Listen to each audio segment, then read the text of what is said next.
जय हिंद। आज हम लोग देखेंगे कि परीक्षा में अच्छा प्रश्न कैसे लिखें।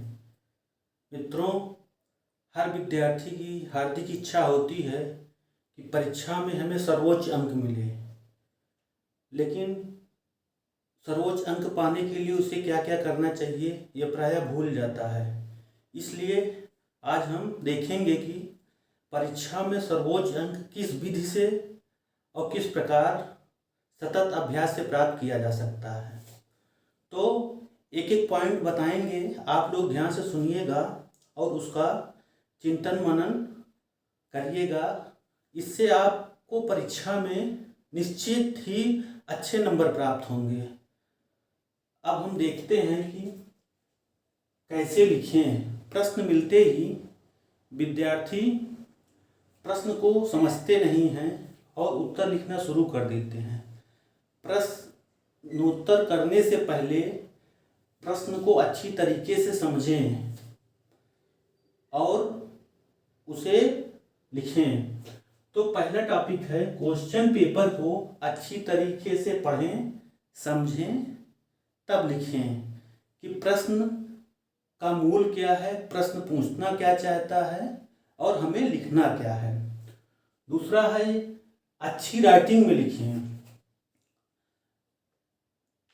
परीक्षा में राइटिंग का बड़ा ही महत्वपूर्ण रोल होता है। अच्छी राइटिंग से आपको लगभग 5 से 10% नंबर अतिरिक्त मिलते हैं। इसलिए हर परीक्षा में आप प्रयास करिए कि अच्छी से अच्छी लेखनी का प्रयोग करें, क्योंकि परीक्षक को अच्छी लेखनी पसंद है। मूल भाव के साथ अगर लेखनी है तो अति उत्तम है, और लेखनी है तो ठीक है। इसलिए आप लोग अच्छी राइटिंग में लिखें। जिनकी राइटिंग अच्छी ना हो उनकी भी राइटिंग अच्छी हो सकती है यदि वो सतत प्रयास प्रतिदिन करें और लगातार 3 माह तक हैंड राइटिंग करें तो उनकी लेखनी वास्तव में अच्छी होगी।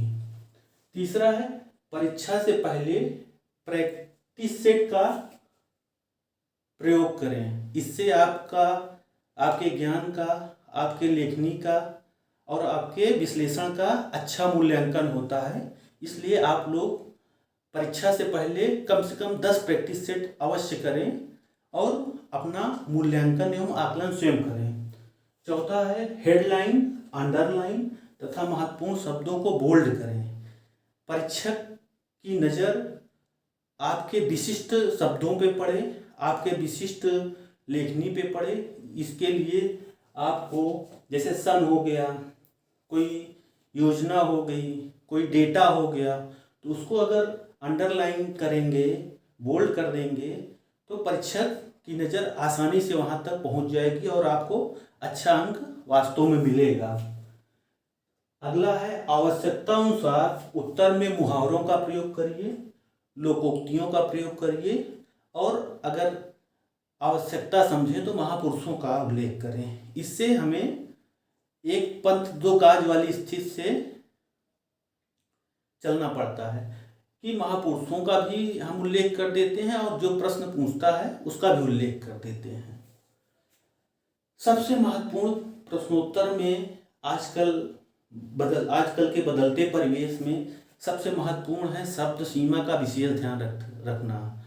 विद्यार्थियों से यह गलती प्रायः हो जाती है, वो शब्दों की सीमा से अधिक लिखना शुरू कर देते हैं, जिससे अंतिम समय में उनके पास संपूर्ण प्रश्न को करने के लिए समय नहीं बचता है। इसलिए विद्यार्थियों से अनुरोध है कि वो शब्द सीमा का विशेष ध्यान रखें। 50 शब्द कहा है तो आप 40 शब्द से लेकर 60 शब्द के बीच में प्रयोग कर सकते हैं। ऐसे अगर 100 मिला शब्द पूछा है तो 90 से ले 110, 200 कहा है तो 190 से 210, 210, 300 शब्दों में कहा है तो 290 से 310 तक। ऐसे ऐसे आप 10 नंबर का प्लस माइनस शब्दों में कर सकते हैं तो आपको नंबर अच्छा मिलेगा। और क्योंकि पेपर जो बनाते हैं वो 3 घंटे में या 2 घंटे में कितने प्रश्न करने हैं, उसके कितने शब्द हो सकते हैं, इस सब का कैलकुलेशन होके ही प्रश्नों का सब निर्धारण किया जाता है कि 3 घंटे में एक विद्यार्थी औसत कितना लिख सकता है। इसलिए आप लोग शब्दों का विशेष ध्यान रखिए। अब ये है कि कई प्रश्न कई प्रकार के पूछे जाते हैं और उनमें विशिष्ट शब्दों का प्रयोग किया जाता है, तो कभी कभी विद्यार्थी दिग्भ्रमित हो जाते हैं कि वास्तव में ये पूछना क्या चाहता है। तो उसका निराकरण करने के लिए हम आपको कई शब्दों का जो प्रश्नों में प्रयोग किया जाता है उसका हम यहाँ पर विश्लेषण करेंगे। जैसे व्याख्या कीजिए, विवेचना कीजिए, विवरण कीजिए, विश्लेषण कीजिए और वर्णन कीजिए। ये शब्द हैं अलग अलग, लेकिन इनका शाब्दिक अर्थ लगभग एक ही है। इसमें किसी भाव या विचार का विस्तार से आपको वर्णन करना पड़ेगा। जैसे सिंधु सभ्यता की व्याख्या कीजिए, या योजना आयोग की व्याख्या कीजिए, या मनरेगा की व्याख्या कीजिए। तो इसमें आपको सभी पक्षों पर विस्तृत जानकारी उपलब्ध करानी होती है। दूसरा है टिप्पणी, संक्षिप्त टिप्पणी। संबंधित के विषय के बारे में आपको अपना सुझाव देना रहता है। टिप्पणी की शब्द सीमा निर्धारित होती है। कम शब्दों में आप अधिक से अधिक अच्छा कैसे लिखते हैं, टिप्पणी इसका सफल उदाहरण है। तो आप लोग शब्द शैली सुधारिए, शब्द शैली का बैंक बड़ा करिए। अधिक अधिक शब्दों से आप रूबरू होंगे तो अधिक से अधिक शब्दों का प्रयोग करेंगे तो अच्छा से अच्छा नंबर मिलेगा। तीसरा है प्रश्न में आता है समाधान करिए, निवारण करिए, उपाय बताइए। तो ये प्रायः समस्या से संबंधित प्रश्न होते हैं, जैसे किसी बीमारी से हो गया, किसी योजना के सफल या असफल होने से हो गया, सामाजिक समस्या हो गया जैसे बालक से संबंधित है, बुजुर्ग से संबंधित है, इन सब से समस्याओं से संबंधित इस टाइप के प्रश्न आते हैं। अगला है समीक्षा। समीक्षा करिए जब किसी प्रश्न के अंत में हो गया, भारत सरकार की केंद्रीय योजनाओं की समीक्षा कीजिए। तो समीक्षा में महत्वपूर्ण होता है कि विद्यार्थी लिखें क्या, समझ नहीं पाते, विशेषता बताना है, कारण बताना है, निवारण बताना है, कैसे करना है, सकारात्मक करना है, नकारात्मक। तो समीक्षा में गुण दोष, लाभ हानि और सकारात्मक नकारात्मक पक्षों को बताया जाता है। इसके साथ ही अंतिम में निष्कर्ष के रूप में आप अपना व्यू दीजिए। यूपीएससी में आजकल ऐसे ही प्रश्न पूछे जा रहे हैं। वो सीधे नहीं कहते कि जो है इसका क्या प्रभाव पड़ेगा, इसका अर्थ बताइए, व्याख्या कीजिए, विश्लेषण करिए। पूछता है आपके अनुसार क्या ये सही है कि नहीं सही है, सही है तो क्यों सही है, नहीं सही है तो क्यों नहीं सही है। तो इस तरीके से प्रश्न आजकल पूछ रहे हैं। आगे और प्रश्न पूछते हैं तत्कालीन या समसामयिकी। तत्कालीन पूछे तो जिस सन की पूछे, जिस शासक के बारे में, जिस महापुरुष के बारे में, जिस समस्या के बारे में पूछे उसके बारे में बताना है। समसामयिक पूछे तो वर्तमान में जो स्थिति यथा स्थिति है उसके बारे में बताना चाहिए। तो शब्दों पर जबरदस्त पकड़ रखिए तो आपको विश्लेषण करने में, समझने में, लिखने में बहुत ही आसानी होगी। अगला है प्रासंगिकता।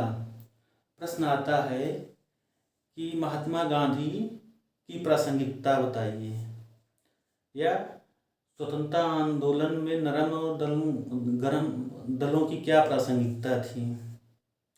तो प्रासंगिकता का मतलब है कोई भी व्यक्ति, वस्तु या संस्थान आज कितना उपयोगी है। जैसे सिंधु सभ्यता का धर्म जो था, नगर नियोजन जो था, उसका अनुकरण आज भी हम लोग महानगरों में कर रहे हैं। उसकी जैसी रचना शैली, नगर निर्माण शैली आज भी हम उसका अनुकरण कर रहे हैं, वो आज भी हमारे लिए प्रासंगिक है। ठीक है। अब प्रश्न पूछता है कि इसकी आवश्यकता क्यों पड़ती है। जैसे वसुधैव कुटुंबकम, सर्वधर्म समन्वय, धार्मिक सहिष्णुता, इन सब की आवश्यकता समाज में, राष्ट्र में या व्यक्ति स्तर पर क्यों होती है। तो उसके मूल में बताना चाहिए कि आज स्थिति ये है, इस स्थिति में ये समस्या है और समस्या के निराकरण के लिए इनकी हमें आवश्यकता पड़ती है। ठीक है। अब प्रश्न को और आकर्षण बनाने के लिए हम उस पर मानचित्र का प्रयोग करेंगे। जैसे 16 महाजनपद प्रश्न पूछ लिया तो हम भारत का नक्शा बनाएंगे और 16 महाजनपद जो है जहाँ जहाँ भी थे वहाँ वहाँ अगर दर्शा देंगे तो आप विश्वास मानिए बड़ा अच्छा नंबर मिलेगा आपको। दूसरा है डायग्राम का प्रयोग करिए। डायग्राम के प्रयोग से आप क्या कहना चाहते हैं एकदम स्पष्ट हो जाता है। परीक्षक को भी अच्छा लगता है कि कम शब्दों में रेखाचित्र के द्वारा ये समझा दे रहा है। सारणी का प्रयोग करिए। अगर जनसंख्या से, डेटा से, वित्त से, इस सब से संबंधित अगर प्रश्न है तो आप अगर सारणी बना के समझा दे रहे हैं तो भी अच्छा नंबर मिलेगा। पोस्टर, चित्र, इस सब का प्रयोग करेंगे तो नंबर आपको सर्वोच्च मिलने की संभावना पूरी हो जाती है। इसलिए प्यारे विद्यार्थियों, आप लोग परीक्षा में अगर इन शब्दों का, इन सावधानियों का अगर प्रयोग करेंगे तो निश्चित ही आपको सर्वोच्च अंक प्राप्त होगा। धन्यवाद।